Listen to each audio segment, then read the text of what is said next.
Today, we're going to talk about your posture. What is good posture? How do you know if you have good posture? How do you know which part of your body needs work if you don't know where you are right now? So, here's something quick and easy that you can do to assess your posture. Grab a stick. It can be the broomstick, a mop, the extension of the vacuum, a baseball bat. You're going to sit with your legs out in front of you, let's say on the floor or on a mat, or not on the sofa, it's too soft, but something that's firm.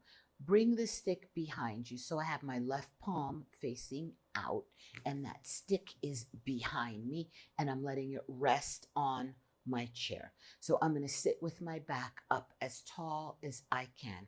That stick should be against your butt, the space where your low back is, your hand is there, so the stick is not going to touch. The stick should be firmly against your upper bra strap area. And then when you come to the neck, there should be a space between your neck, the back of your neck, and the stick. And then the stick should be touching your head. So when I say pick your chest up in class, it's to bring this rounding posture away. Because if you lift the sternum up, it brings the shoulder down and it puts the head back in good alignment.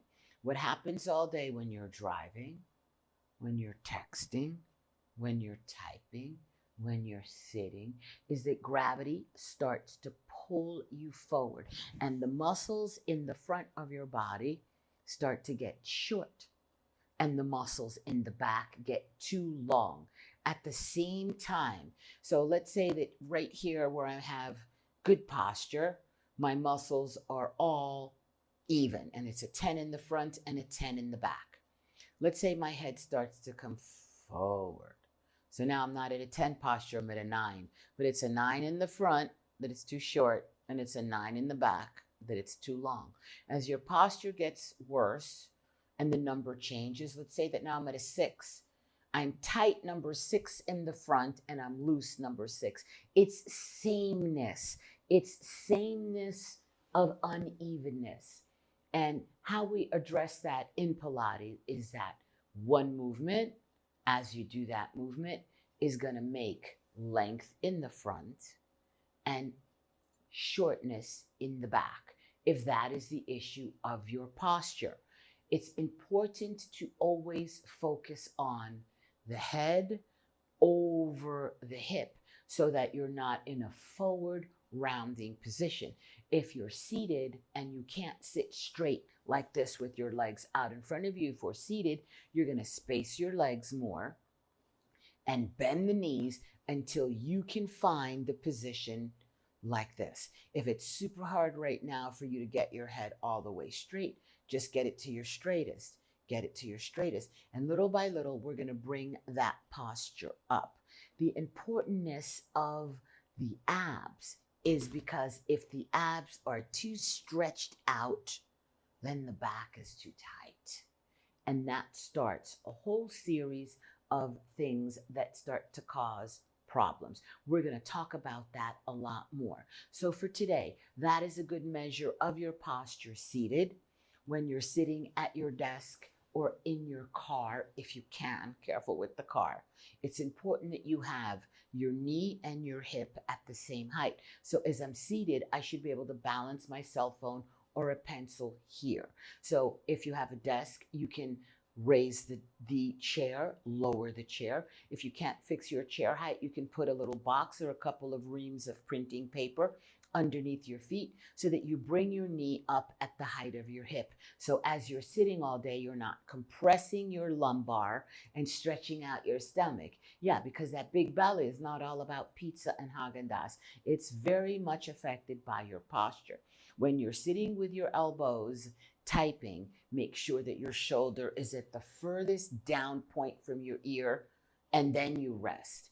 If you're resting your elbows a snivel higher, you're creating shortness in this muscle that will stay. And then that shortness affects your posture, and that affects everything from your breathing to your energy level to the regeneration of the cells of your body and the feeding of your brain. This is Pilates Master Nikki. I'll see you real soon for another layer of real Pilates. Until then, drink your water, take your vitamins, and behave. Today, we're going to talk about the ratios of your body and how those ratios affect your posture. So, the distance between one shoulder and the other. If you take a measure or take a stick and just measure the distance from one tip of your shoulder to the other. So let's say that this is the distance of one of my shoulders to the other. If I take that distance and I measure from the top of my shoulder to where my elbow bends, you'll see that my size is almost the same. Like my arm is just a little bit shorter from the elbow to the shoulder than I am from shoulder to shoulder. So this ratio is called a 50-50. That half of my arm is the length of my shoulders. It's a little bit less my elbow to shoulder. And that from my elbow to my wrist is almost the same distance as from the elbow to the shoulder. So roughly my entire arm is a little bit less than double my shoulders. And you're like, okay, who gives a crap? Okay, so here's the importance for that. When my arm is way out there, this distance is double this distance. So I have a lot of power to leverage this arm off of this broad back and shoulders that I have. Some people, let's look at a classic, beautiful, long, skinny model. They have narrow shoulders and very long arms. That narrow shoulder with that long, long arm puts a lot of stress on the upper part of your neck, shoulder, because your arm is so long in compared to the distance of one shoulder to the other. It's called the cantilever effect. So the further the arm is out there, the longer the arm is in relation to the shoulder, the heavier that weight becomes. If I were to put 3 pounds in my hand here with my elbow bent, I don't really feel it. But if I take that same 3 pounds and I start to bring it forward, it gets heavier and heavier. So now imagine that I had a long model arm. As I take that 3 pounds and it's way out there, can you see how that 3 pounds, instead of just going from 3 pounds, let's say to 6, it'll go from 3 pounds to 10 in leverage cantilever angles. So not to overwhelm you, but there's a ton of math that I do in Pilates as a master trainer, that I look at calculations and ratios as I'm teaching, and I know that there's a broad gamut out there. And so the cues that I give you are always particular. So no matter what your ratios are, you're doing the movement with perfect form. Form is everything when you're doing exercise. Everything. Form is everything if you're sitting all day, right? So I gave you a tip for you to adjust the height of your elbow rest so that they're all the way down. So drop your shoulders and bend your elbows. If you give me an extra 1/4 inch lower than that, that's where your elbow rests need to be. So it's an effort for you to get that rest of that hand on your keypad or on your chair rest. Because if you have a slight lift, it's going to shorten these muscles and create issues down the road for the shoulder, the elbow, the wrist, the neck, even for the feet, as we're going to talk about different cross lines of force as we go further down. If you are one of those people that have a more narrow shoulder and a longer arm, you have to always pay attention in all your exercises to always bend the elbows more in an effort to make sure that the shoulders are down as low as they can. So a quick little exercise that everyone can do is when you're sitting at your desk, have your feet planted with your arms resting on your lap, shoulders up, throw them down. Find your highest to throw them down and find your lowest. If you do that 4 or 5 times before you start work, it's super good. And then do it with the palms up, shoulders up. Throw the shoulders down. Just doing that at your desk every hour or so is going to help you keep that muscle the correct length so that you don't have trauma down the road. This is Pilates Master Nikki, and I'll see you real soon for another layer of real Pilates. Until then, drink your water, take your vitamins, and behave. Today, we're going to continue our discussion on ratios of your body. So, there are different ratios that each different person has, and the ratios that your body has are different than anybody else's. So it's important that you know how your ratios are so that you know the things that you need to avoid and the things you need to be careful with and the things that you can do. So take a stick or a measuring tape, and I want you to give me the distance of your hips. So I'm going to do a crude little measure with my stick. So this is the distance of one hip of mine to another, from here to here. If I take that distance and I measure from the top of where my knee is, right there where the patella is, just slightly under the patella, so I'm in the middle of the kneecap, and I measure to the top of the hip, you will see that my leg bone is just a little bit longer than the width of my hips. And I'm talking bone to bone. I'm not talking about whether you're a little wider or you're more narrow with fat. Just get bone to bone. So my measurement from here to here is just a little bit longer my leg. So what kind of a ratio does that create for me? That creates what we call a near 50-50 ratio, that the length of my leg, my femur bone, is a little bit longer than the width of my hips. So that gives me more stability and more power. So you could say I'm like a workhorse. I'm built to haul things and lift things because I have this stability. Wait. If you take that same measurement now of from the knee to the top of the hip. So let's say from my knee, the middle of my knee, to the top of my hip where the bone is, this is my length. So now if I go back to the middle of the knee and go back to the ankle, you will see that from the bend of the knee to the ankle to the bend of the knee to the top of the hip, I'm almost the same length. The bottom, the calf shin area, is just a little bit less long than the top. The top is just a little bit longer than the hips. So my ratios are very close together so that I'm super built for power. Of course, in a mini skirt, I look short and squatty. That's just life. So I wear the heels to make me look longer. But for you, if you measure the distance from bone to bone and you see, for instance, that you have a beautiful gazelle body, that your thigh bone is much longer. Let's say if I was, just give you a number, I don't know what it is. Let's just say that I'm 30 inches from here to here. From here to the middle of my patella, let's just say I'm 32, 33, 34 inches. It's super close. But if the number is, let's say I have 40 inches here and I have 30 inches here, then that's a 10% difference. So the longer the leg bone on the top in relation to the width of the hips, then there are certain things that you have to be a little bit more cautious of. If you take the measurement of the top of the leg, the femur bone, and then measure it against the bottom, you're going to see there are many people that have a very long top bone, a more narrow hip bone, and a less long shin or tibia bone. And so these are people that have to have more care for their low backs and for their knees, because it's a long ratio for this small amount of abdominal and lumbar area to have to bear on that spine.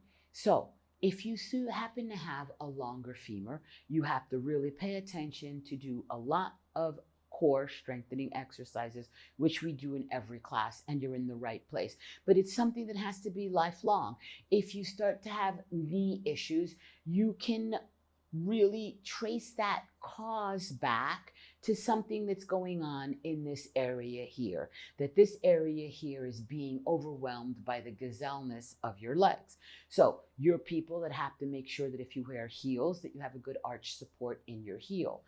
We all need to strengthen our feet, but you have to pay special attention to do the toe pets that we did a couple months ago, that we talked about that, where you bend the toes as if you put a piece of paper on the floor and try to curl that piece of paper up. Even when you're just hanging out at the desk, kick off your shoe, roll a bottle underneath your feet.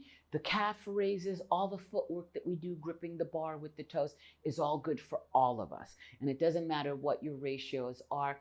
Everyone needs strong feet. And all of these things that I'm talking about, we do them in class. So if you're getting your layers of Pilates in, you've got the bases covered. But I want you to understand, sometimes someone that's smaller like me will be able to pull spring. Don't be impressed by that. It's just that I have ratios that are really built for power and for strength. And I've worked very hard to taper my legs, to taper my waist, to taper my arms, to keep my neck long so that I don't look squatty. Most people are surprised when they meet me that I'm 5 feet tall. And when they see me without shoes, they're taken aback, because when I put on a little bit of heel, I've tricked out my body that I look taller than I am. And so that's the effect of Pilates. It pulls in the waist, it really sculpts you, and it will make you look as best as you can, whatever your ratios are. This is Pilates Master Nikki, and I'll see you real soon for another layer of real Pilates.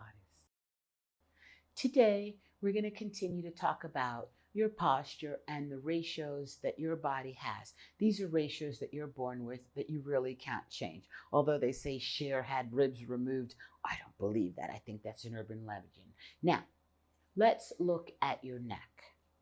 When you stand in front of the mirror, is the tip of your shoulder much lower than the base of your neck? So here's the tip of my shoulder. If I take a stick and draw it straight across without killing my mic, you'll see that my shoulder and the base of where my neck starts to go up, it's not that much higher over here where the neck starts to go up. So at a distance, when I look at someone and I see that they have this muscle that starts up higher and they have more of a slope, it tells me that they have these muscles up here that have become too active, hypertonic or hyperactive muscles. And that starts to change your shape.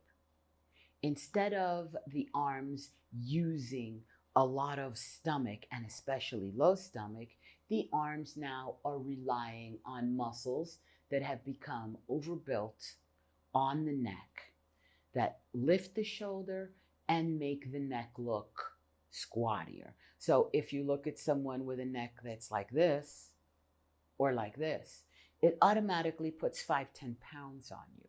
If your shoulders are lifted, it creates a whole bunch of things where your arm movements are less attached into the trunk.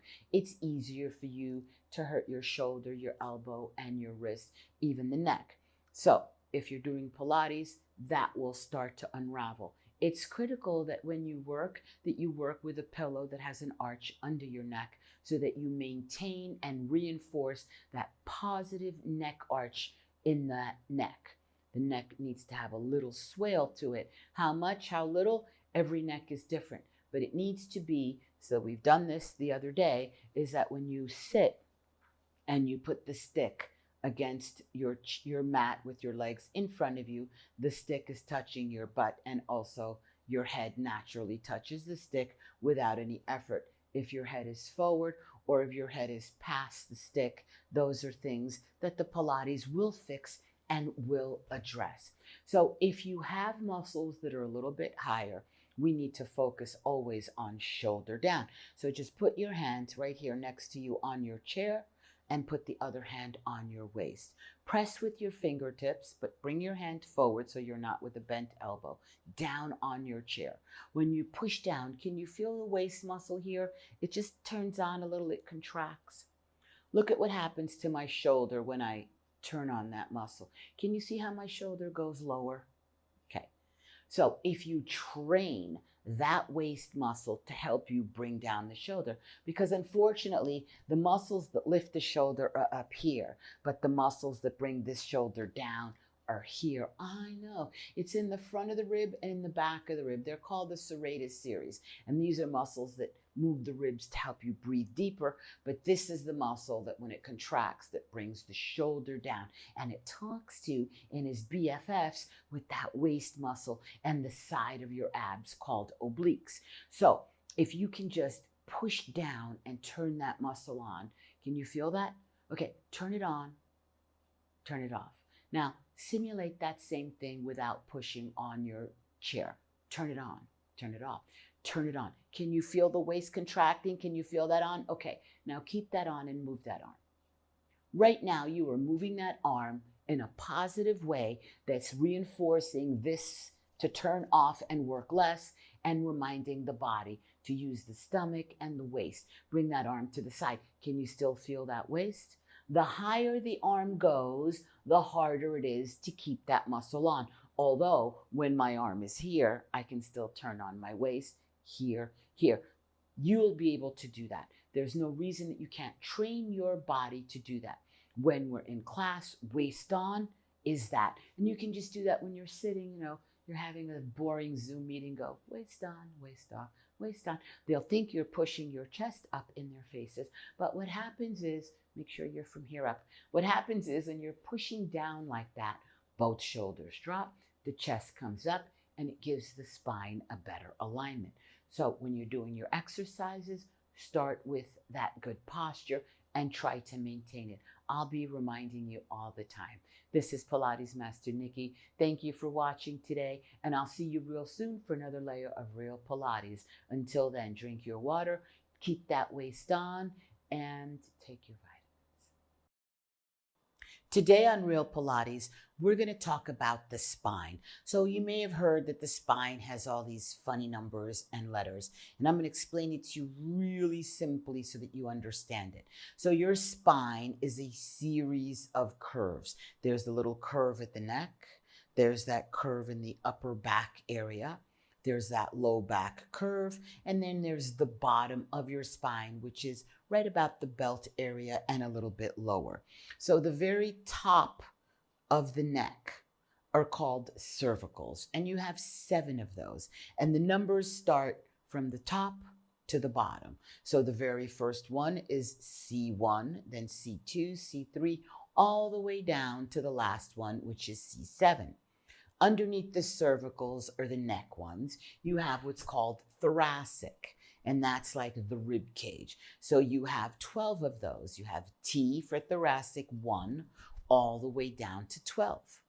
Underneath cervical thoracic, the next layer are lumbar, and that's, you may hear your lumbar arch and all of that. That's that lower back area. And you have 5 lumbars that are numbered L1, L2, L3, L4, and L5.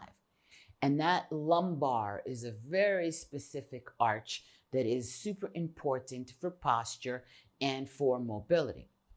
Underneath the lumbar, you have your sacrum. And the sacrum is really a meeting of the 3 hip bones that fuse after, when you're a baby, they're unfused and they fuse.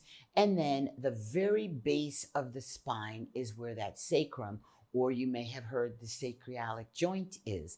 And it's where the spine attaches to those hip bones, and there is a little bit of movement there. As you may know from bridges and structures, if there's a little bit of give and movement, that structure is not as likely to have a break or an injury. So your sacroiliac joint has movement, and those bones are fused together, and there are 5 vertebrae there with discs in between, of course. And then the last little part is called your coccyx, or your tailbone, and it really is the remnants of the tail that you had from your ancestors. And that coccyx or tailbone can be 3 or 4 bones. Some people have 3, some people have 4 that are fused. So in total, your entire spine with the fused ones, you have 33 or 34 vertebrae with discs. The part of the spine that moves is 23, 24 bones that are going to be the moving, articulating joints. So the way that the spine is designed is that you have the vertebra in between the other vertebra has this little round thing called the disc. And the disc acts like a shock absorber so that the vertebrae can move in all different ranges and have a cushioning. So the vertebra it's a little circle, right? And it has a thickness to it. Inside the vertebra, you have the outside, which is called the annulus, which is a Latin word meaning ring. And then inside that annulus is that soft nucleus, or the center, that has this gel to it, so that as you bend and you move, that little vertebra is being cushioned by the disc so that the vertebrae don't rub on each other. The different vertebra that you have from the cervicals all the way down to the lumbar. Let's talk about the moving ones for now. Each vertebra is different than the one from the C1, C2, C3. Each vertebra is totally different. So if someone were to take a bunch of vertebrae and throw them up in the air and throw them on the floor, someone with the knowledge could go, oh, that's an L5, that's a thoracic 9, that's a thoracic 6, because each vertebra is structured a little bit different than the one on top. It's super important that you understand that depending on which vertebrae they are, the size changes, the shape changes, and their functionality changes. So the ones that have the most mobility, that are the most intricate, are the neck ones, the neck cervicals. They have the biggest ranges of motion with what's called bending forward, or when the muscle goes toward each other. That's a little bit more complicated. Let's just call that forward bending is flexion, back bending is extension, turning the head is rotation, but then side bending is a different range of motion. And I'm explaining it to you very basic, because the way that the muscle lays is going to dictate whether a range of motion is flexion or extension. But let's not get crazy with anatomy. What you need to understand is the neck are the most delicate, and of course the neck you have to be the most careful with. The thoracic is designed for more rotating and side bending. But the thoracic also does forward flexion and extension, but it does a lot less than the bottom lumbar area. Those lumbar discs are thicker and they're more broad, and they're made and designed to have more weight on them. So those lumbar discs are designed for better ranges of forward flexion and backward extension. They also do rotation and they also do side bending, but not as much as the thoracic. The cervicals do very, very much side bending, rotation, extension, and flexion, but those cervicals are not designed for holding heavy weight. So if you think about the bottom lumbar area of your spine, it gets weight from above, the weight of your head, which is almost a third of your body weight, right? And if you're carrying something, you're loading your spine with weight from the top. Then from the bottom, you have the rest of the weight of the bottom legs and everything that is putting weight also from the bottom. And then every time you step, whether you walk or you run, if you run, you're putting more load on that lumbar. So although the neck is more delicate and intricate, the most injured part of the spine percentage-wise is that lumbar area, because it gets the double load from the top and from the bottom. The core stability that you hear about the abdominal wrapping is super important, especially that lower stomach. And if you look across at the population and ripped everyone's shirt off with a bra on, and you look at the top of their abs, most people's top of abs are not bad. It's the bottom that sticks out. It's the bottom that gets soft and squishy and comes around into that tire known as the muffin top. Those bottom of the abdominals are the ones that get the softest from prolonged sitting and from prolonged things that make the thighs in the front dominant. So without getting crazy, the reason that Pilates is so beneficial, not just for the lumbar, but for the whole spine, is because the Pilates targets every movement back to the abs, and not just any ab. Particularly, it activates the lower ab in a sequential firing.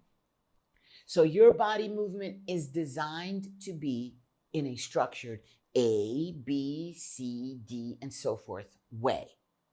And that ABC correct path of muscles that start to work from this muscle to that muscle gets mismatched and confused by a lot of things that are done in modern life. The Pilates layers puts back the correct sequence that your muscles are supposed to start working.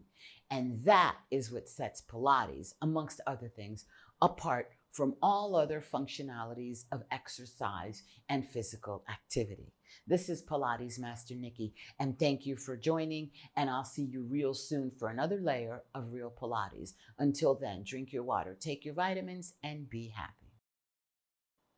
Today on Real Pilates, we're going to continue to talk about the spine. So we've discussed the vertebra and the discs. We know that you have 33, 34 vertebrae, and the ones that really have movement are at 24 in total. In between the vertebra, we have the discs. The discs are super important for cushioning one vertebra against another. The discs are super important to create stability when you do movements. So we talked about movements as in just easy reference points. Bending forward of the spine is called forward flexion. When you arch your back backwards, it's called extension. When you turn shoulders or turn and twist the spine, right, that's called rotation. When you side bend, that's side bending. But what we don't maybe always know is that these movements kind of blend together. So if I ask you to do a movement that is dropping the shoulder toward the hip in a side bending, it's the top of the spine side bending toward the bottom. So it's a one-sided side bend, as opposed to bring your shoulder and the side of your butt toward each other at the same time, which we do that in class. So that's a double-sided side bending. It's different than a one-sided. We can also just do the bottom and lift up that butt cheek, right, which we do without moving the shoulder. And so that's a bottom side bending. So don't get crazy because there are a whole bunch of other ranges. What you need to understand is when you do a side bending, whether it's both sides, the top or the bottom, that side bending has a little tiny bit of rotation.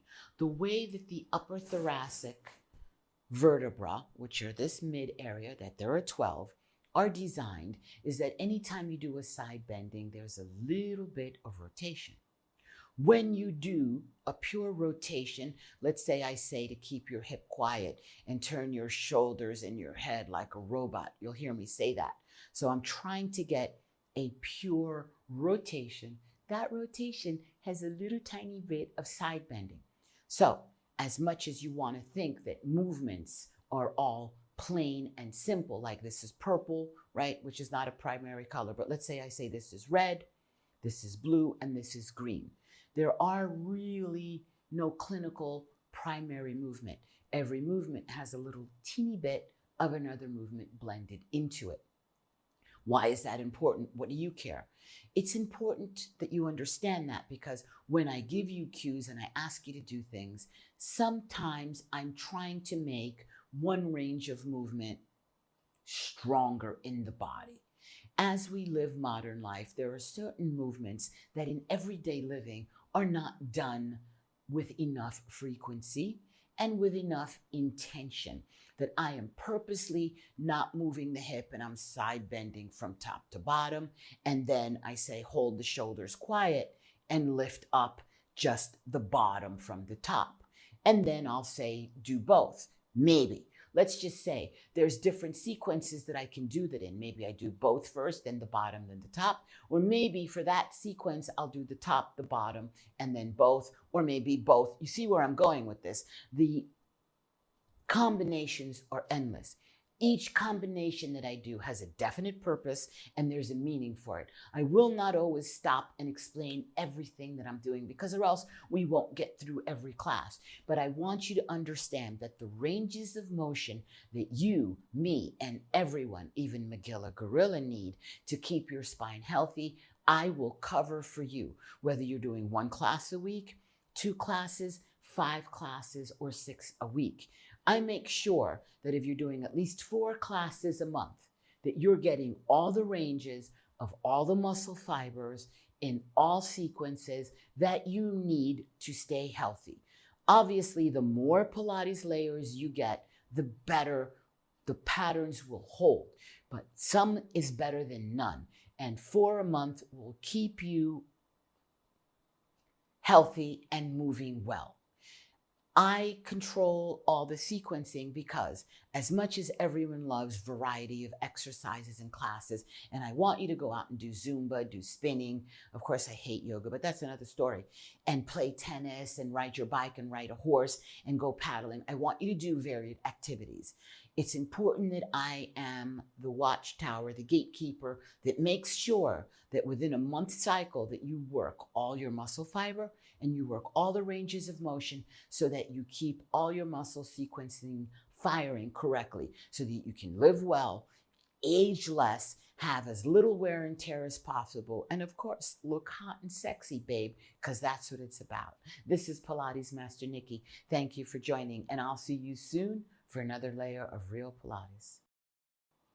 This month on Real Pilates, we're discovering the spine alignment and a lot of things about the spine posture.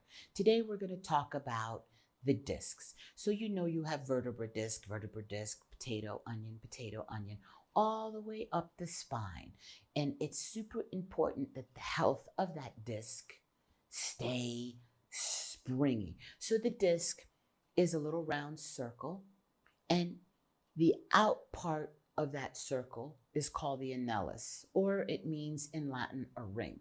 And that ring has fibers that move in all directions. So the disc is designed to be compressed. It's designed to be a little bit pulled on. It's designed to have a rotation. It's designed to have a side bend. And it is designed so that the very center inside that annulus or that outer ring, there is a gel inner nucleus. Now that gel is thick and that gel is what cushions. So let's just say that I'm doing a pelvic tilt C curve. The disc, which is in between the vertebra, as I do my C curve and I squeeze my belly, pretend my fingers are my belly, the disc is being pressed in the front, and in the back, the disc is expanding. So that jelly is getting pushed toward the back. If we do an arching and I compress the back of the spine, the jelly is getting pressed and it pushes on the front toward where the belly is. The same thing happens when you do side bending, when you do rotation. But if you start to mistreat that disc by constant pounding in a way that is not positive stress, you can dismantle the way that it sits, disc, vertebra, disc, vertebra. So you may have heard about a lot of different horrible things that can happen to your disc. We're going to cover that. But today I just want to talk about the worst of it, which is technically called the ruptured disc. So you may see that term loosely, and a lot of people will say ruptured disc, but they're talking about a slip disc, which is something different. We're going to talk about that later. Technically, and according to all guidelines, a ruptured disc is when that little jelly has a tear and the jelly squishes out of that disc. So a lot of things happen depending on where that is. A lot of those ruptured discs can happen anywhere, but a lot of them happen in that lower lumbar area. And that little jelly squirts out. And it kind of gets contained within the spinal column. You know that your spinal column has the hole, and in the hole all the nerves pass. But every single vertebra, right, has little prongs on it. Let's call them prongs. And those prongs have different layers of muscle. There's a whole bunch of names without getting crazy and technical. If you rupture the disc and there's a little hole and the jelly pushes out, it depends where that jelly goes. Let's say that that jelly pushes to the back of the spine where that hole, called the foramen, where that hole is, and that jelly pushes on the nerve. Because remember, your spine is the telephone line that connects the brain to all the rest of you, so that if I touch you here, that signal is going through the spine so that you know that I'm touching you. It's not a thorn. It's not something too hot. It's not something too cold, to protect you.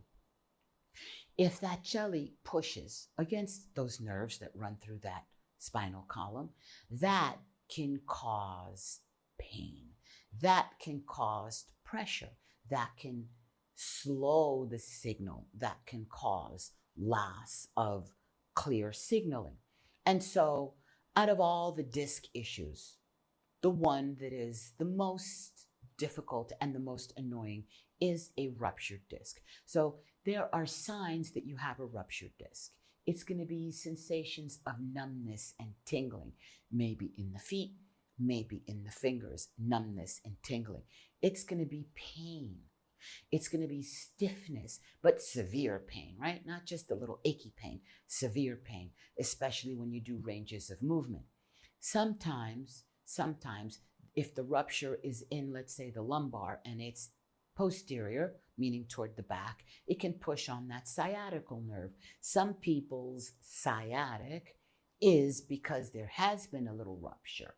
Some people's sciatic is just because there's inflammation and muscle pushing on that nerve. So don't freak out that every sciatic is a rupture.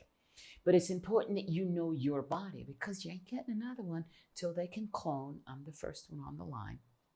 And so, if you think that you have a rupture, the first thing to do is rest. Try not to wear shoes that are too elevated or uncomfortable. Don't sit for long periods. Don't stand for long periods. Make an appointment with your doctor and have that checked out. Anti-inflammatories and ice will reduce the inflammation, although that will not heal you if you have a rupture. If you think that you have that, cease and desist all exercise, including Pilates, and go and have a professional check it. I'm going to talk to you later on about what kind of checks the doctor does and what each one means. Until then, make sure that you stay happy and healthy. This is Pilates Master Nikki. Thank you for watching, and I'll see you soon for another layer of Real Pilates. Today on Real Pilates, we'll continue talking about the spine. So we know the spine, thoracic, cervical, right? Thoracic and lumbar. But the spine is a series of curves. As you know, the circle is the strongest shape because if I push down on the top of this circle, the pressure disperses around the circle. So on the top of the circle, if I push with 10 pounds, that 10 pounds disperses around the whole circumference of the circle. But if I have a straight, flat surface and I push 10 pounds down on that spot of that flat surface, that whole 10 pounds is on that spot. And that spot can snap more easily than if the pressure is on a circle or an arch or a curve. So understanding that, let's just look at the neck. If your neck has the corrective arch for your neck, then the weight of my bowling ball head, and that's a lot of weight to hold up all day long, is going to be dispersed evenly from the top cervical to the bottom cervical and then further on down the spine, of course. But it's not going to be more pressure on cervical 3 than on 2. It's going to be equally dispersed. So the whole weight of that head is going to run through all the cervicals equally, down to the thoracic, through to the lumbar. You see what I'm saying? All that weight is not going to be pushing on one or two cervicals of the neck only. If you have an absence of curves, it's called either flat neck, no curve, and that really stresses the cervicals. Forward neck is when your head is in front of the other spine bones, and that puts a lot of strain on a certain number of cervicals. Then there's back neck, that your head is jammed further back, and that puts stress on a different set of cervicals. So without going into what causes stress in what cervical, because you don't need to know all of that, you need to know that it is super important that you always use a pillow that has an arch for your neck. Here's a beautiful pillow that it's nice and pliable, and as I lay on it, it's gonna give me the arch. The pillow goes on the neck, never on the head. And it's super important that you use that pillow so that when you're laying down, your chin is lifted from your chest and you have an arch. You may roll up a towel. In the beginning, it may be uncomfortable. So you start with a smaller pillow, you start with less, and then you graduate up so that, as we've done before, and you take the stick and you put it on your chair, and then the stick is against your spine. When you're seated, the stick touches the tip of your butt and your head when you're seated, so that you know that you have just the right level of arch. And of course, the stick doesn't touch the back of the neck because that's where your arch is. So that same idea of the neck arch portrays now into the thoracic arch, because you should have a nice slope of the thoracic. And then the most important one, or as important, is that lumbar, that low back arch. So here's the hard part of what I'm going to tell you. You know how a circle has 360 degrees, half of the circle is half of that 180. Half of 180 is 90, which gives you a quarter of the pizza. And then as you keep cutting the pizza, an eighth is now half of 45, and so on and so on. So that's how you get an angle of degrees of how much arch you have. There is no exact degree number for arches anywhere on the spine that are clinically written that you're supposed to have. What does that mean? That means that the amount of arch you have on your neck can be 6 degrees, 8 degrees, 10 degrees. It's whatever amount of arch for that neck. It's whatever amount of arch for that thoracic or lumbar spine. And I know that now that just makes you nuts. There is a way to anatomically see whether you're aligned and whether you have what we call the bone stacked well. We're going to cover that this month. This whole month we're talking about that. So you can always go back, because we put them all together in one short thing at the end of the month, so you can look at all the tips and not have to do every class. But you should. No, I'm joking. So every spine is different. Don't compare yourself with someone else. There are people with longer necks and that have, let's say, more narrow shoulders or broader shoulders where their neck is less. There are people that have very, very long thoracic and they have shorter lumbar. There's all different what are called ratios out there. We're like snowflakes, and it's amazing. There are no two bodies alike. And this is the importance that you train with a master trainer, because when I give you the cues, it's done in a way that every body type will benefit. There is no rule to say, if you have too much of an arch on the lumbar, do this, do this, do this. That's not how that is. It needs to be a series of movements designed specifically for your lumbar. And I will tell you, when you move your leg, your back needs to be down on the mat, up on the mat. When you turn, make sure your head moves, make sure your head doesn't move. And I give you the cues so that you are moving in the best range for your series of arches, of which there is no other exactly like you. There is good posture, there is bad posture. We're going to go into that. There is perfect alignment and less perfect alignment, which puts more compression on discs and less. Our goal is to have less compression, less friction that is on the bones and joints. And we do that in all the classes, and the fly is here listening. It's the fly on the wall. So it's just important for you to always listen to the cues and follow best as you can. And if you don't understand something, you have that app within our website that you can always send me a message and ask me. I'm alive, I'm breathing, I'm here 6 days a week for you, and I'm here for any questions or issues you have. This is Pilates Master Nikki, my beautiful single spine snowflake that I adore. Thank you for watching, and I'll see you real soon for another layer of Real Pilates. Today on Real Pilates, as we continue to discover the spine, we're going to talk about what the definition of good alignment is. So we know that the spine is a series of bones, vertebra and disc, that are stacked on top of each other. There's the cervical, thoracic, and lumbar. We don't talk too much about the sacroiliac and coccyx bone right now. We will later. So these different vertebrae with their discs. When you have an alignment, because we know that everyone's curves of their spine are unique and different, but yet each neck has the proper curve amount for that neck. And that can be assessed by someone like me or a professional that knows anatomy and that knows bones and placement, a doctor, someone that's a really good chiropractic licensed person, maybe, if they're good, will be able to tell you. The importance of having an aligned spine, and the definition of that is when your spine is aligned, the vertebra and the discs sit stacked on top of each other, kind of like poker chips. So we know that the disc is round, but the disc has a thickness. I want you to think of like a fat poker chip that's squishy. When your discs are healthy, they're plump, they're springy, the gel fluid in them, that's gel-like, is nice and dense, and it's springy. And this is one of the reasons that I'm always stressing hydration. When you don't hydrate enough during the day, you start to deplete the springiness of all the tissues and all the organs in the body.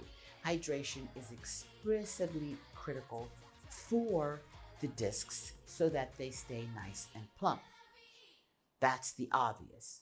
Movement is something else, because remember, the synovial fluid, which is not as thick as the disc gel that's in the nucleus, but all of the synovial fluid and gel-like substances in the body get their nutrition from movement. Complete, balanced ranges of movement that give positive stress to the disc so that the body gets movement to give nutrition to that disc and to that joint. You may notice that people, as they're older, wake up in the morning and they have maybe stiffness in their fingers, their joints. That's because at night, when they're not moving, that joint is not getting the same amount of nutrition as it does during the day. And as you age, yes, everything slows down and the healing process slows down. And this is why once you pass 20, my sunflower, you're clinically starting to age. And it's important that you do all ranges of motion in a complete and balanced way and in a sequenced way so that you keep all the discs healthy. If you do one kind of movement only, let's say you just, okay, yeah, he's a runner and all he does is run and he's loading the spine from top and bottom as you run. And if you don't do anything else, then your disc is going to start to compress. It's just what I call TITS, time in the saddle. You need to make sure that the time that your body has in movement is diversified. So that means that you need to do flexion, forward bending, back bending, side bending from all sides, and rotation, and varied combination in varied relationships to gravity. Because one movement, the same movement seated, is different when you're laying on your back, is different if you're laying on your side, if you're laying on your stomach. If you're seated with your legs out in front of you, if you're seated with one leg out in front of you, with your legs wide, with your legs narrow, are they turned out, are they parallel? All of those factors change the way that the stress affects the disc and the vertebra.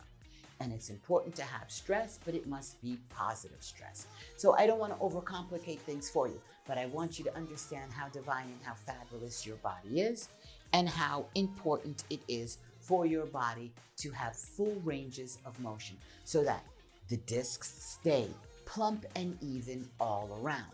If you have movement that constantly squeezes one side of the disc, that side becomes desiccated or drier. And you'll see people that sit a lot when they go for a check, an MRI to see the disc health, which is soft tissue health. You will see that they have compressed discs. The good news is it's never too late to start moving gently and correctly so that you start to plump up and put some energy back into that disc and at very minimum arrest the deterioration and the shrinkage of the discs. I'm 70 years old this year, and I can tell you that I am clinically 2 inches taller than I was when I was 20, because I was 4 feet 10 and I'm now 5 feet tall, and I've been 5 feet tall consistently. So that is one measure besides MRIs and scans that I know that my discs have not shrank and contracted. And my wish for you is the same. I want you to live, live, live, live, live. And when you're 250 years old, all of a sudden just have a happy death without suffering, without disc shrinkage or any other horrible things. This is Pilates Master Nikki. Thank you for joining, and I'll see you real soon for another layer of Real Pilates. Today on Real Pilates, we're going to talk about friction. We've talked about the spine and the discs, but let's talk about friction, bad friction. When you make a movement, let's say it's bending the elbow. The elbow joint has a design to it where there are little cushions. We'll call them bursa, or we could call it Larry because I love that name. Those bursa are designed for a range of motion of bending and extending. There is a spot where that joint stops, and let's just say it's here, although it's technically here. That arm is not designed to get straighter than that. When you create movements that are designed within a certain range that are good for that joint, we call that gliding. The joint is functioning. It's almost frictionless, although there's some rubbing. It's the designed rubbing. Bad friction occurs when the meeting of the bones of any given joint is not sitting exactly where it needs to, and then it creates a bad rubbing. The knee joint is a perfect example, that the knee joint is really a meeting of 2 bones. Forget the fibula, there's 3 there. But it's really 2 bones, the thigh bone and the shin bone, that meet. And there's a whole bunch of stuff holding those 2 joints together, those 2 bones together. When you don't move within that range, you start to create bad friction. So in class, when I say, here's my arm locked, you never want to do movement exercise-wise like that. You want to have it straight with a soft bend. And if you're not sure, I always say bend more. Why? Because I don't want you to strain the joint. We're going to talk about passive stretching and how really it makes bad friction and it's bad for the joint. If you're doing a movement, let's say you're turning your head. You feel your head turning, you feel it gliding. There's no pinching, sharp pain. If you feel pinching, sharp pain, you know that it's bad friction. If you start to walk and your knee really starts to hurt with every step, that is the signal that your body is giving you the pain, that there is friction that is bad. It can be because the bones are not moving in the right gliding. It can be because there has effectuated an inflammation of that joint from a bad movement or a series of movement, and now it's not gliding like it should, and the inflammation is giving you bad friction. Bad friction over time and left unchecked can wear that joint and wear out the surfaces of the bones. It can also damage the bursa or whatever is in that joint that helps the bones glide. It can lead to all kinds of issues. So it's important to always, when you exercise, there's bad pain, that knee pain, that pinching in the back, that stabbing side pain, that pinching shoulder pain, wrist pain, elbow pain, neck pain, all of that pain that you know it's, you need to not continue moving when you feel that pain. So if you feel a bad pain, let's just say in your arm, reduce the range of motion. Maybe it's that the shoulder is up or it's pinching in a wrong position. Stop. If you're kneeling and you feel pain, you need to put a better cushion under the knee. If you've cushioned it and you still feel pain, for today, you should not be kneeling. So don't do the kneeling part, do something else, stand, or I usually give you an option to change. But I'm not just talking about Pilates. I'm talking about, I know that you want to get that cardio to burn off the bad food you've eaten. So if you're doing something and your knees are hurting you, you need to stop, slow down, do less range, do less, rest. If you're not sure, always elevate and ice if you feel you have inflammation, but it's always best to go to the doctor and have them check if it becomes chronic. Chronic is 3 days, 5 days, it's not getting better, then that means it's getting worse. That's when you need to schedule a visit for the doctor. Friction is something that happens every time that your muscle contracts and then uncontracts. And muscular friction, if it's done in the right speed, in the right range, is good.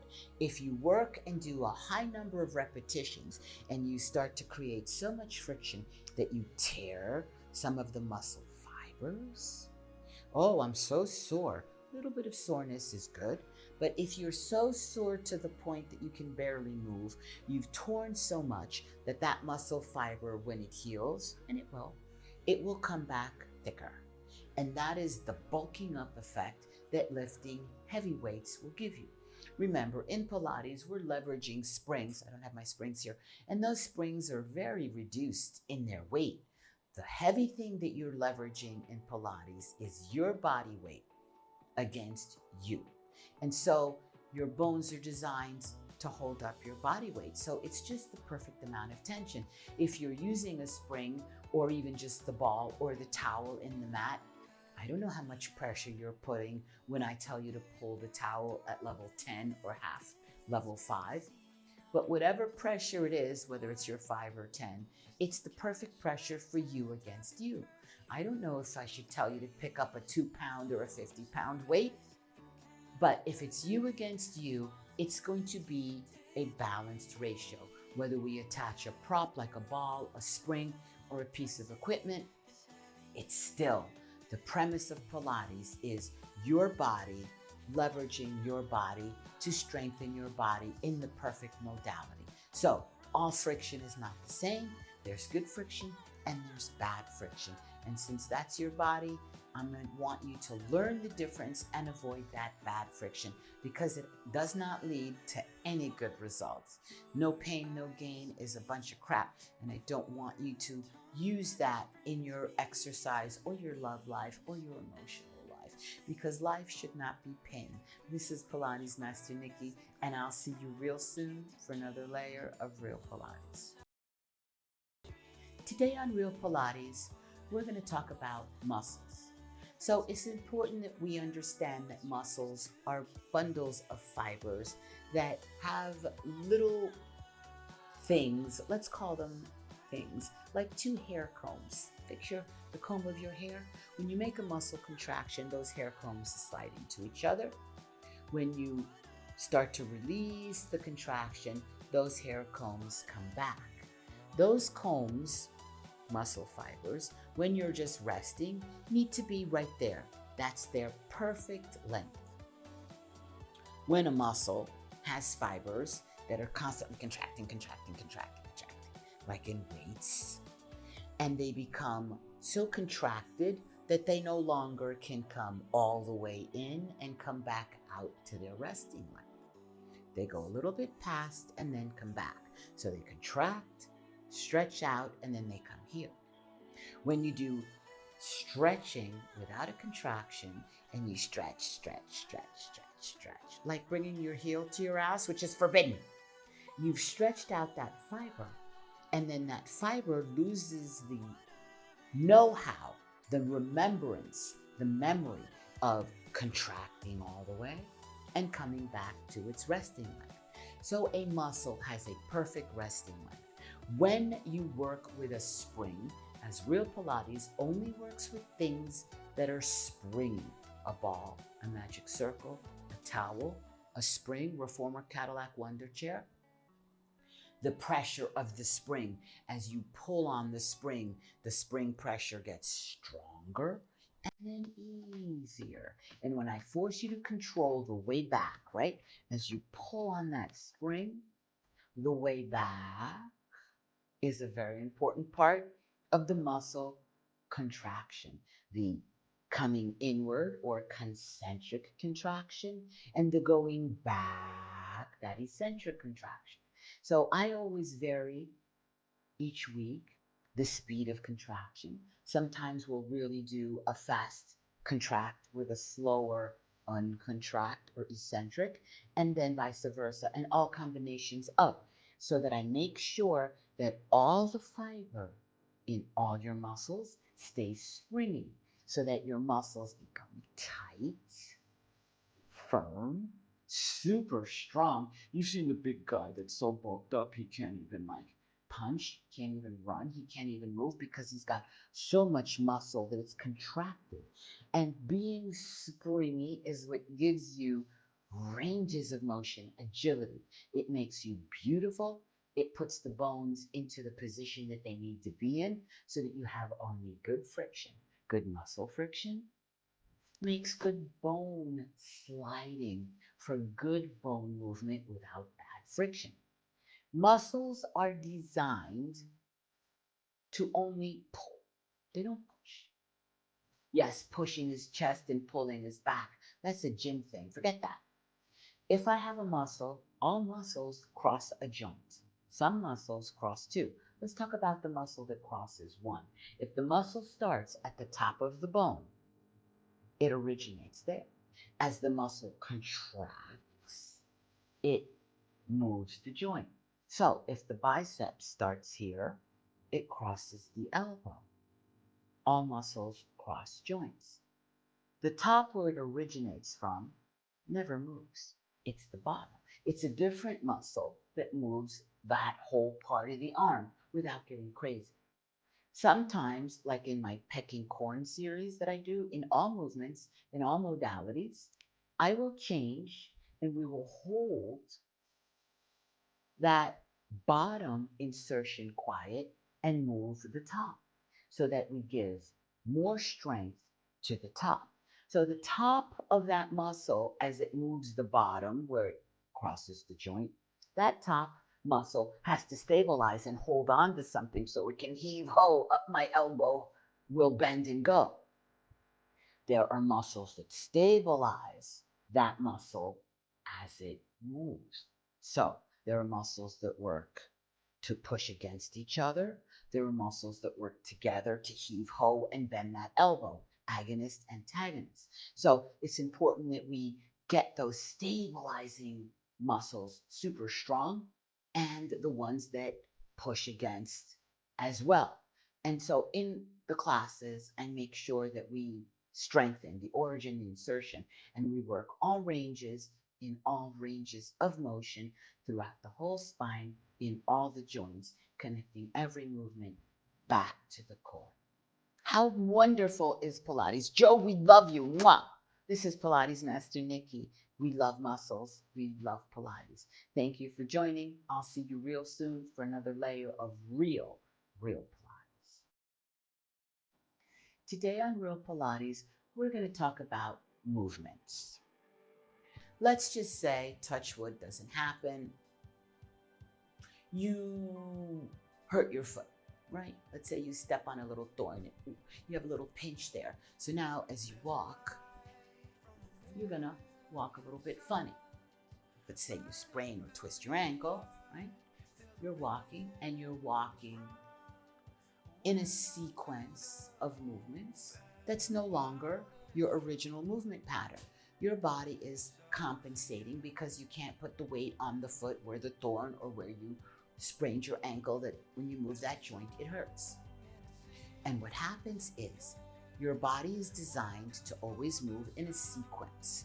When you extend your arm, when you turn your head, when you bend over to pick something up, there's a sequence. It's A, B, C, D, E, F, depending on how long the movement is. And that is the way that you are designed to move.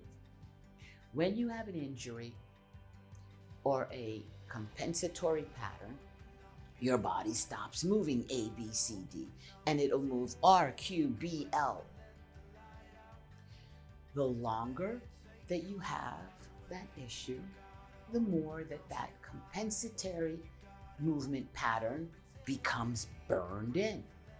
Then your foot gets better, yay, and now you're walking, and you may not be limping like before, but your body is no longer doing A, B, C, D.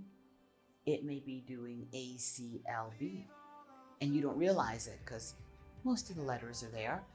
They're not all in perfect sequence, but there's something amiss, and you won't realize it. And then time will go by, and all of a sudden your knee will start to bother, or your hip, or maybe it'll be the shoulder, because the ankle can connect to the shoulder, and it can be the right ankle to the left shoulder. There's all kinds of lines of force that happen within the body.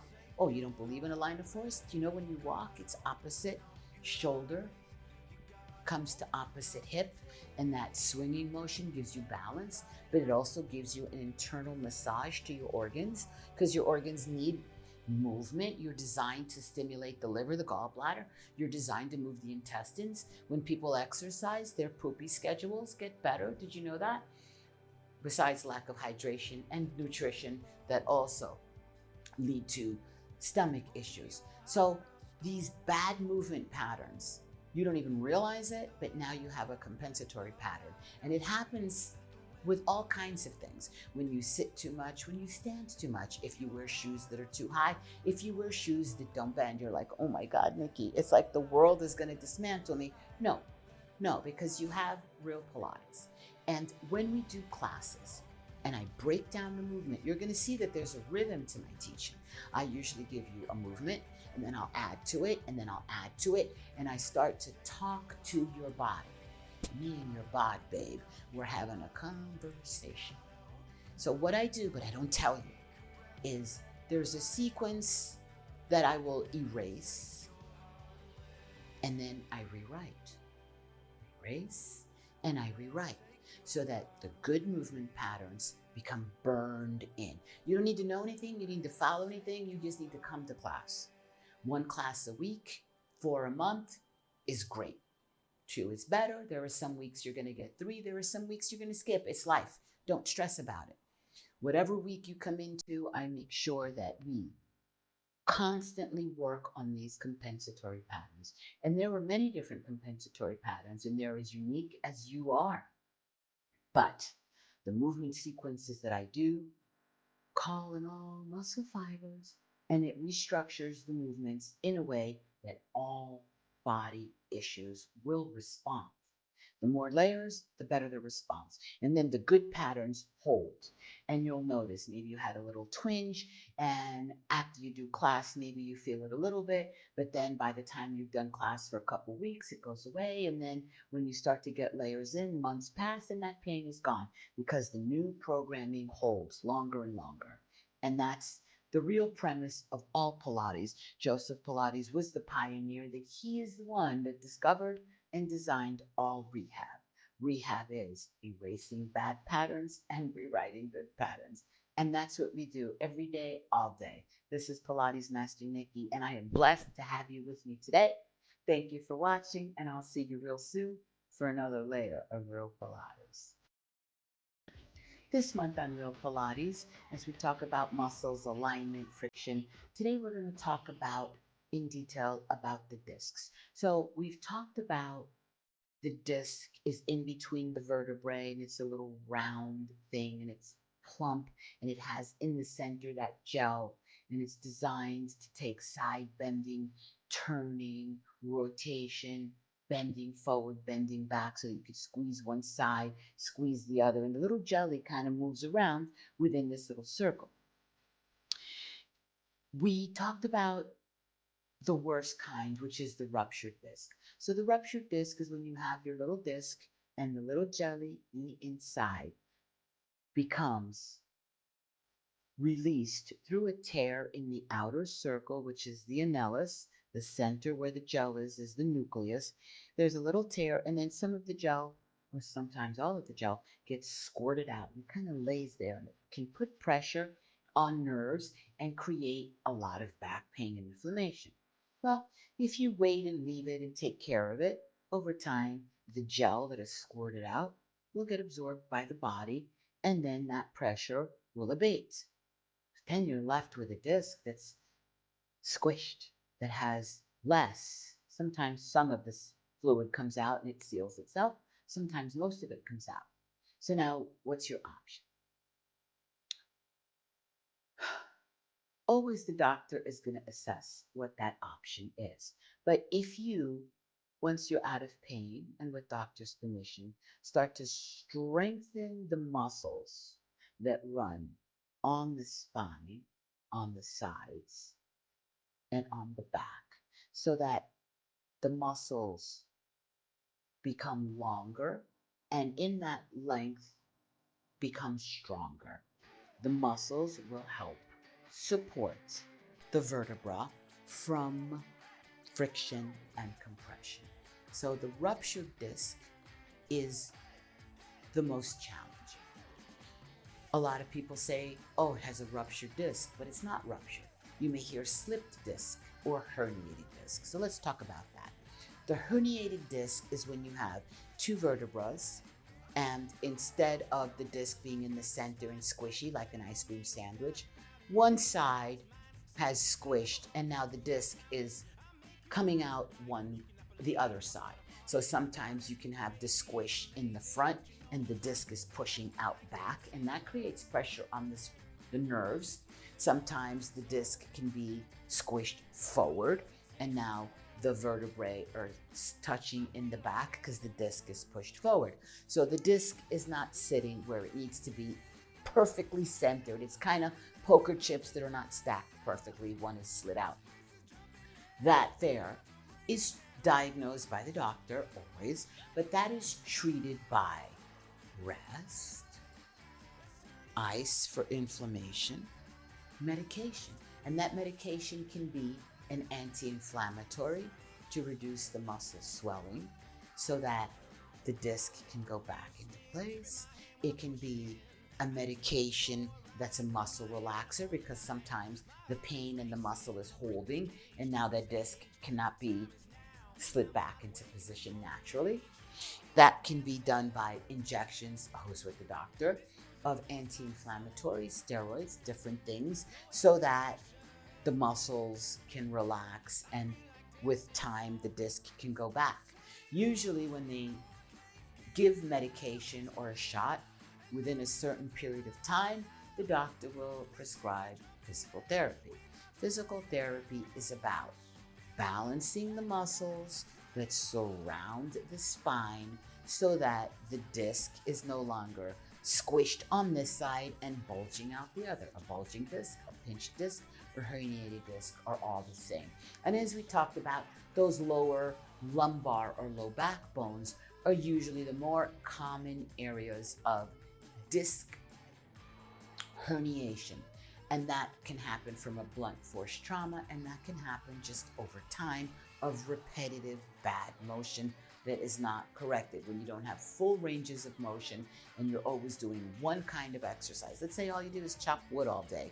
That can put a lot of stress on the back part of the vertebra, squishing that disc out through the wrong side. Besides herniated or pinched disc, there is also a thinning. So as you age, if you don't do proper nutrition and exercise, the discs can thin and get less jelly-wise. And there's always a fix for that.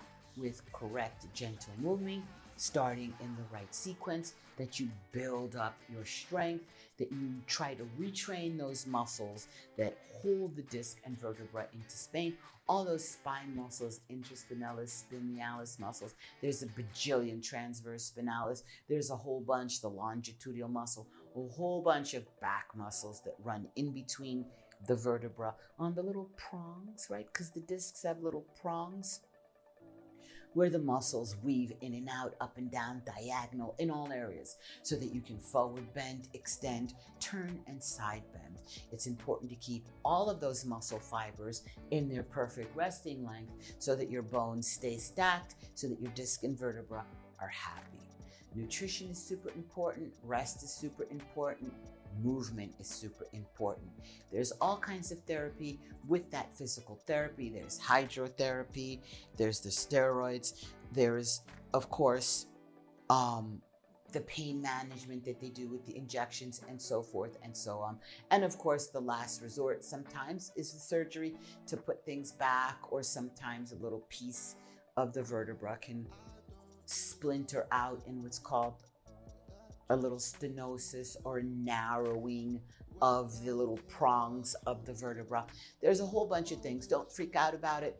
What you need to do is try to stay healthy with your diet and healthy in your ranges of motion.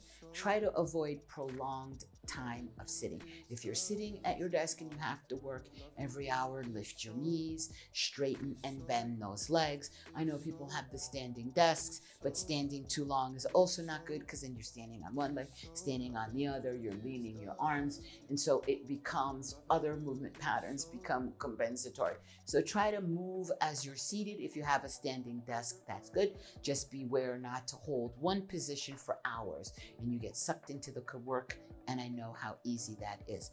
Doing the regular exercise and varied movements is super beneficial also for the health and the thickness of your discs. This is Pilates Master Nikki, and I'll see you real soon for another layer of Real Pilates. So today on Real Pilates, we're going to talk about some of the technological terms that you may hear if you go to have your back examined, or if you've had a little boob or a little fall and they say, oh, let's do an x-ray, let's do an MRI. What is the difference? So when you go for an x-ray, that imaging usually will give you hard bone pictures that you can see. Oh, look, the bone, the bone, the bone, the bone. Is the bone fractured? Does it have a hairline crack? Is it fractured or something broken? So the x-ray is really good for seeing that. But the x-ray has a harder time looking at the discs and seeing if the disc is compressed, or if it's dried, or if it's pinched, or if it's ruptured. So for that, we use the MRI, which is that magnetic resonating imaging. And that looks at the soft tissue. It also looks at the discs and at the nerves to see if a nerve could maybe be pinched. A CT scan uses X-ray along with computerized two-dimensional scanning to help you assess. Sometimes it has dye in it, sometimes not. It helps you assess. They put like dye into your bloodstream and then put you in this CT scan to see which disc is actually the one that's damaged and the extent of the damage to that disc or that soft tissue. And so that's a different kind of imaging. The EMG is a different kind of imaging that is more of a nerve study, and it looks at how the transmission of signals goes up and down through the spine, through the nerves, to see, is there a blockage? Is there a pinch? Is there an impingement? Is there a rupture that is stopping the signaling? So they'll put a little message to one little part and see how fast it takes to go from here to there, roughly, okay? So that really measures your nerve relay speed and accuracy so that they can see the health of what's happening in that big telephone pole and telephone of your spine, because the spine is really what connects everything from the brain to the body for movement, for sensation, and for great living. So now you know and you're educated. Different things need different kinds of assessment that your doctor can give you. So make sure that you have the right assessment for what you feel you or a family member needs. This is Pilates Master Nikki, and I'll see you real soon for another layer of Real Pilates. So today on Real Pilates, we're going to kind of wrap it all up. We've talked about the spine, the vertebra, the disc, the upper, the cervical, thoracic, the lumbar, the injuries. We know about muscles. We know about bad friction. We know about posture. So correct posture is when your spine bones are stacked in that right sequence and alignment for that spine. And there are clinical ways that we measure that with bones that stick out called bony landmarks. And when we look at those bones in relation to other bones, we know that that spine is aligned. And that's something that a professional would need to assess for you. Of course, on our website, we have a space where you can take pictures, and I show you how to take the pictures with a mirror, and I can look at your bony landmarks and tell you, you may have this, you may have that, so that you can know what issues you could have or not have. Of course, I'm not a doctor, but I do know alignment when I see it in a very broad and general aspect. Things that you can do, as you know, to avoid herniations of the discs, bad friction of a joint, bad friction of the muscles. All of these things that you can do that you want to avoid. So you know that the Real Pilates is super important for the health of the discs, the muscles, the brain, and all of that. So that's a home run. But try to avoid sitting for long periods of time without moving your body. Use your feet every day, even if you're not coming in class. The simple thing of picking up one heel at a time, like when we do the running in place, that you can just bend one knee, bend the other, and really pick up the heel and press. Do that in the morning. If you do 10 of those every time before you get into the shower, every time before or after you take off your shoes under your desk. Working the feet is super important because it pumps energy back into the body through the lymphatic. It helps get movement and circulation and energy in all the joints of the lower extremity, even just sitting and lifting your knees under your desk. So prolonged static positions, driving, stop, 2 hours, stop. Get out, move your body, because you don't want to do too many crazy movements with your feet when you're driving. No. So stop every 2 hours. I know you're in a hurry to get to where you're going. Switch drivers if you're driving with someone. Better yet, take the train or a plane. Core stability is super important, and that means training all those abdominal muscles, and I have that covered for you. Spinal sequencing, which means bending the spine, the rollbacks and C-curves, the lifting of the chin, the arching of the back with your stomach tight, the side bending, the rotation, and the blending of all those movements. You need to do all of those ranges of motion each week. You can't just work in one range of motion and just do your cardio and your typing and think that's it. I'm walking the dog, I'm getting exercise. You need to do circular movements with your arms, with your legs, with your head, with your spine, with your knees, with your ankles, and with your feet. Activated muscle length changing is what we do when you're in class. That passive stretching, avoid it. Bringing that heel up to your butt, poison, don't do that. If you're trying to put length into the quads, I love those knee lifts, holding the knees up and straightening and bending.